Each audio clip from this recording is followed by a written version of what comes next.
This video will walk you through the general settings of your Gmail account. First off, we need to open up our Gmail account. Done. Secondly, you can get to your settings actually a couple of different ways, but the way I'm going to show you is by coming up here to the top right corner and hitting this drop down arrow next to this gear icon.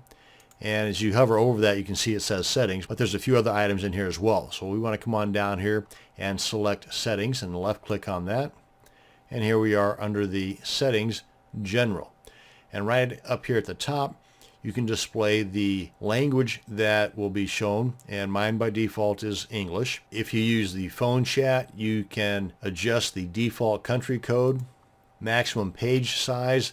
This just shows the number of conversations or contacts per page. And if we open up my Gmail in another tab here, this is what we're talking about. Currently mine is set to 50, so if I had 100 of them in here, then it would show 50 on page 1, then a little icon down here or up here that says go to page 2 or the next page. Or we can adjust that all the way up to 100. I myself, in my other more active accounts, I would show 100. That way I just have more on the page that I can navigate through. Likewise with contacts per page.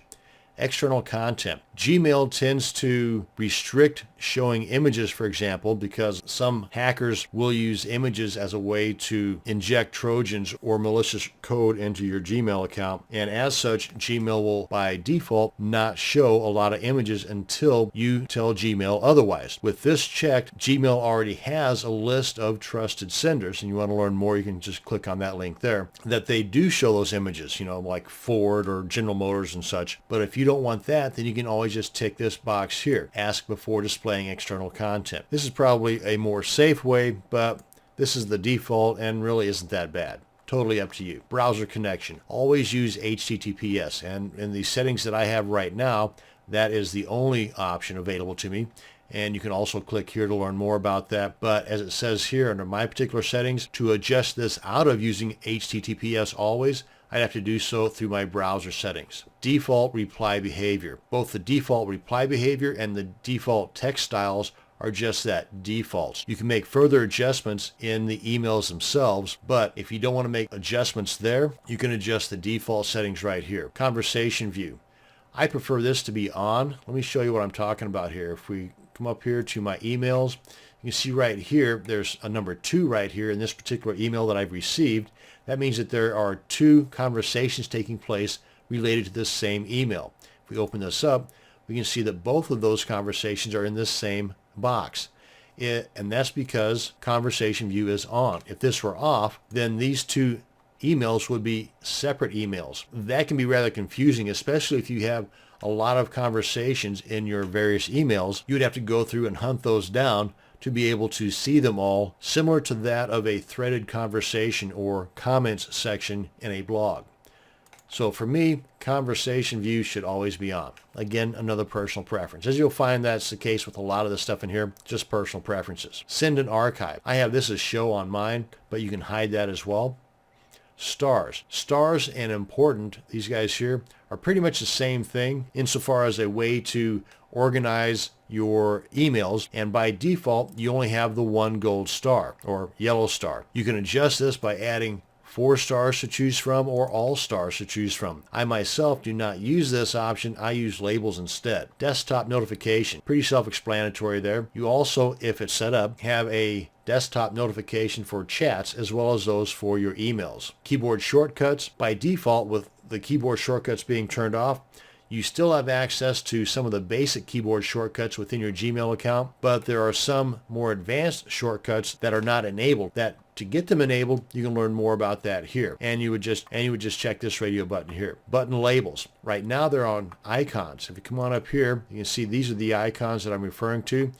If you wanted those to be listed as text instead, and you would just check that radio button.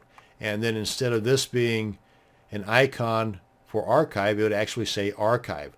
Likewise with this one, it would say report spam instead of having the icon there. Basically the default setting, you get both.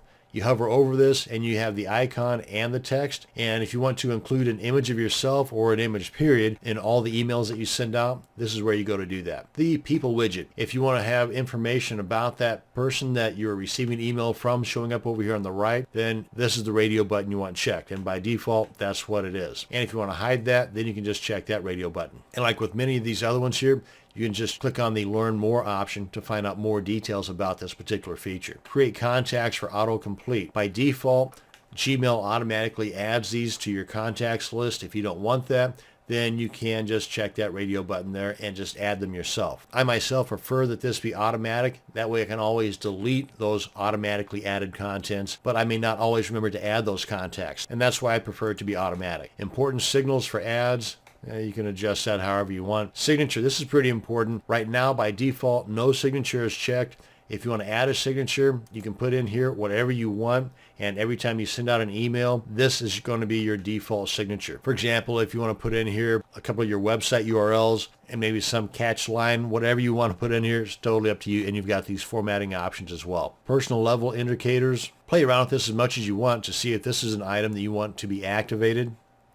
And under snippets, I prefer to have snippets shown. It just gives me a little bit more of an idea as to what I might be looking at in that email. And if it's something that's not too important based on the snippet that I see, then I can always just skip that and come back to it later. Vacation responder. This can come in pretty handy. Pretty self-explanatory. If you plan on being away from your Gmail account for any length of time, then you can put in an autoresponder of sorts that will go out to the people that send you emails saying basically whatever you want to put in here. I'm on vacation right now. I'll get back to you as soon as I get back. And outgoing message encoding. I would just leave this at default unless you find the need to change this. But more times than not, the default setting is the way you should go. And then any adjustments you make here, be sure to click on Save Changes. Otherwise, they're not going to take. And that's going to bring us to the end of this video on your General Settings tab in your Gmail account. Thanks for watching, and you have a great day.